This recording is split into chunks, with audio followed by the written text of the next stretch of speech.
Estamos aqui através da Lei Aldir Blanc, pela Secretaria de Cultura de Guaratinguetá, para apresentar o nosso projeto cultural, cuja tema é a cultura bantu. Nós fazemos parte da religião de matriz africana, a qual tem procedimentos e cultos ritualísticos, que são realizados através da cultura bantu e umbanda. O Omolocô é um segmento de origem africana que surgiu no Brasil na época da escravidão. A cultura Omolocô cultua os orixás inquices, com cantos e rezas em quimbundo. É também aceito a presença de caboclos preto-velhos, ou seja, nossos ancestrais, os quais fazem caridade através do atendimento aos seus fiéis. Vamos falar um pouco mais e se aprofundar no assunto da nação Omolocô, a qual nós fazemos parte e cultuamos no Brasil.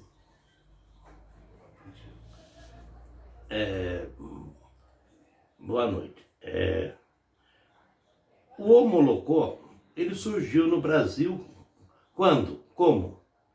Ele surgiu em meados de 1910, quando Zélio de Moraes estava fundando a Umbanda. Em termos que a Umbanda ela já veio pronta para a gente. A Umbanda, a gente vai tocar nesse assunto daqui a pouco, brevemente. Então, quando ele fundou a Umbanda naquela época ela era muito discriminada. Não se podia tocar um atabaque. Era motivo de polícia nos terreiros, nos barracões de candomblé. Então, por isso, Zélio de Moraes, o que ele fez? Ele pegou a Umbanda e colocou junto com o espiritismo da época. Por quê? Porque assim não seria tão perseguido como seria a Umbanda ou o candomblé. Mas só que com isso ele foi embranquecendo a Umbanda, foi perdendo as suas raízes, as raízes africanas, que na época não eram aceitas pela sociedade. Então o que aconteceu? Ao mesmo tempo que ele fazia isso, Tata Tancredo, que foi um estafeta dos Correios na época, um funcionário dos Correios do Rio de Janeiro na época, ele não aceitava esse embranquecimento da Umbanda, porque ele achava que estava perdendo suas raízes, os seus fundamentos. Então, ao mesmo tempo, ele buscou o Omolocô, porque a Umbanda, na realidade, ela já existia. Ela veio pronta para nós. E o que aconteceu? Então, ele veio trazer para nós os nossos louváveis inquis, que a nossa ritualística é voltada para os inquices, bantu.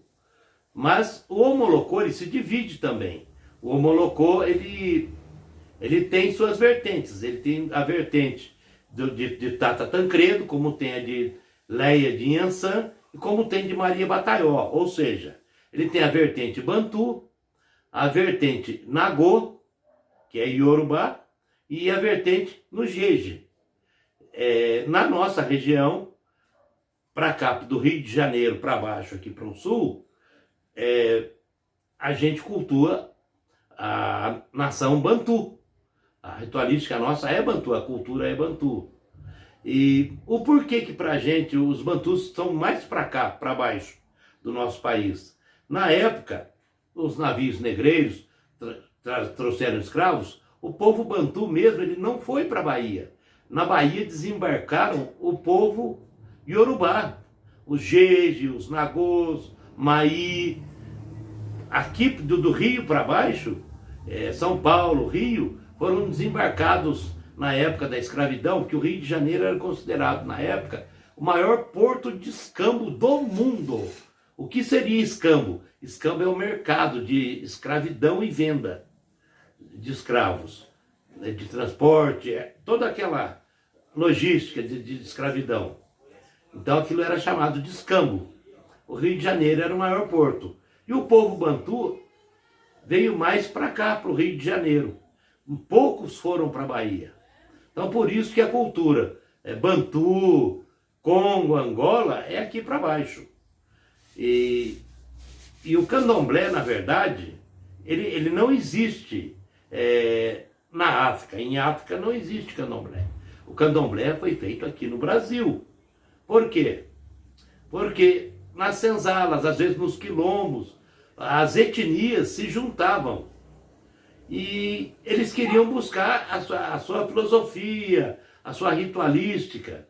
Mas como fariam isso? Eram etnias diferentes. Então criaram-se as nações de candomblé. Então eu posso dizer afirmar com toda segurança que o candomblé ele é brasileiro.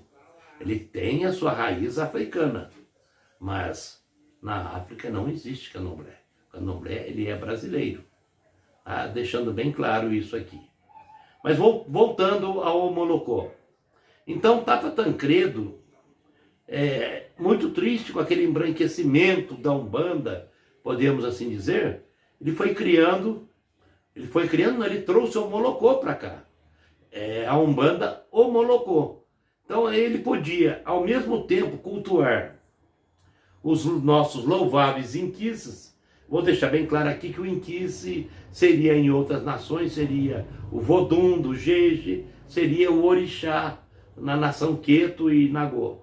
Então, para nós, a gente chama de inquice.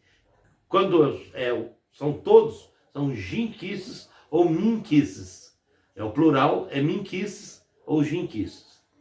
Então, o Tata Tancredo, ele cultuava, com o Molocó, ele cultuava os inquices, os jinquices, mas também cultuava o ancestral da terra, o caboclo indígena, o caboclo dos sertões e também o preto velho, nosso querido e amado preto velho, sofrido na escravidão.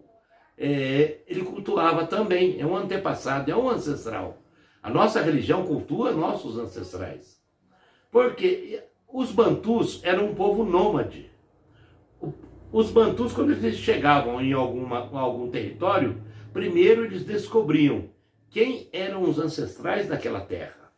Aí eles cultuavam aquele ancestral daquela terra primeiro, para depois cultuar os ancestrais deles. Isso faz parte da cultura bantu. É um povo caçador, um povo nômade. Seria a família dos Akongo, caçadores.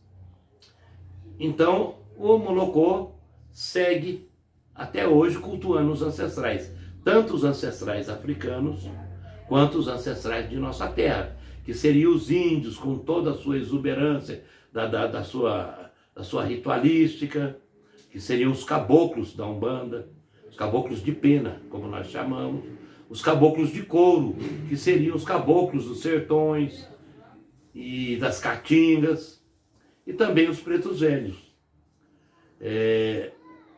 Então, é assim que a gente cultua o Molocó. O Molocó nos permite ter um pé na ritualística original, raiz africana, como também nos permite ter um outro pé na nossa ritualística aqui do Brasil.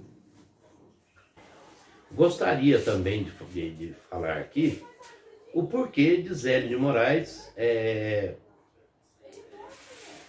criar a Umbanda juntamente com o espiritismo da época.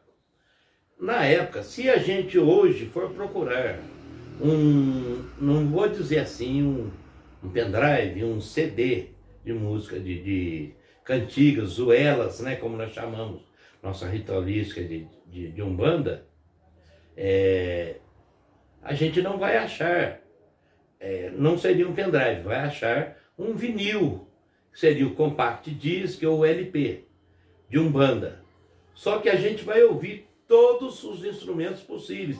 A gente vai ouvir viola, sanfona, até piano. Mas não vai ouvir atabaques. Por quê? Atabaques eram proibidos. Então, é por isso que não foi só a Umbanda de Zélio de Moraes que se escondeu atrás do espiritismo. Vocês podem hoje ver que muitos terreiros de Umbanda, barracões de candomblé, tem lá Centro Espírita Umbandista, Centro Espírita Candomblecista. Por quê? Se esconderam ali atrás, porque o espiritismo, ele era aceito, até mesmo ele era moda. As famosas rodas espíritas, de mesas giratórias na França. Era até famoso, era coqueluche na época. Então foi muito bem aceito. Mas a Umbanda em si não tinha atabaques na época. Hoje não, com a abertura que a nossa lei nos dá, hoje começaram a nascer, inclusive o Omolocô, que era uma nação que ficou um certo período, digamos assim, latente, dormente, agora ela está ressurgindo. Porque, por causa dessa abertura de nossa lei. Não só o Omolocô, como muitas nações de candomblé, hoje estão surgindo, mas elas já existiam lá atrás. É isso que eu gostaria de frisar aqui, tá bom? Vamos falar também da nossa ritualística. Em nossa casa, nós cultuamos os inquices, jinquices, os minquices, muxi. Nós cultuamos uma vez ao mês, em uma data. E 3 vezes ao mês a gente toca uma umbanda africanizada. É uma umbanda um pouco diferente da umbanda de Zélio de Moraes. Como já disse antes, nós temos raízes africanas, que seriam as nossas obrigações, os sacramentos, assim dizer, para que se possa entender melhor. Os sacramentos. Por exemplo, o primeiro sacramento que nós temos seriam a Maiangá, que a gente chama. Maiangá, para quem não sabe, é água, a primeira água. A primeira água seria um obi de misericórdia, ou um obi d'água, como muitos conhecem. Essa é a primeira obrigação. Depois dessa vem outras, vem a macis, vem obrigações até que o neófito passe então a ser aceito como um iniciado. Aí sim começam as obrigações para a sua feitura de santo. Ou às vezes ele o santo não pediu isso, ele continua sendo um simpatizante, continua sendo um participante, mas não iniciado. Mas existem as ritualísticas, os banhos de ervas, umburi para apaziguar a cabeça da pessoa. Às vezes a pessoa está desorientada. O que é umburi? Na verdade é colocar você em contato com o seu ancestral, com seus ancestrais, com seus orixás, inquices, orixás, jinquices. Colocar em afinidade, deixar mais afinado com eles. Sendo assim, a sua cabeça trabalha melhor. Então, suas coisas vão fluir melhor. Você vai pensar melhor. Seus caminhos praticamente se abrem por conta dessas obrigações. Porque a gente tem que... vamos e venhamos. Um povo tão antigo como o povo Bantu, seja o povo Iorubá, conhece os segredos das ervas, dos astros. Então, eles nos deixaram esse legado. Mas esse legado, no caso da cultura Bantu, ele não foi deixado por escrita, ele foi deixado boca a ouvido. Eu até iria dizer boca a boca, não é boca a boca. Boca a ouvido, um passando para o outro. E na tecelagem, que a tecelagem, às vezes você vê num culto uma pessoa com uma roupa com uma determinada cor, um fio de conta, um inhã, com determinadas cores, mas tudo aquilo, ele tem sua simbologia, ele explica alguma coisa. Você olhando a pessoa, você vai dizer quem ela é, de onde ela veio, como ela é, você vê tudo. É importante isso, que você olha num toque de candomblé ou de umbanda, que seja, você vê a roupa, no caso da umbanda nossa, africanizada, pelas cores das roupas, pelos inhãs, pelos fios de conta, você sabe quem ela é, como ela se comporta, de onde ela veio, quem foi seu pai, seus avós, você sabe tudo sobre aquela pessoa. Então, é o que nos deixaram o povo Bantu, mas isso foi passado boca a ouvido. A escrita deles foi essa. pelas cores, pela tecelagem. Então é muito importante frisar isso. E na nossa ritualística a gente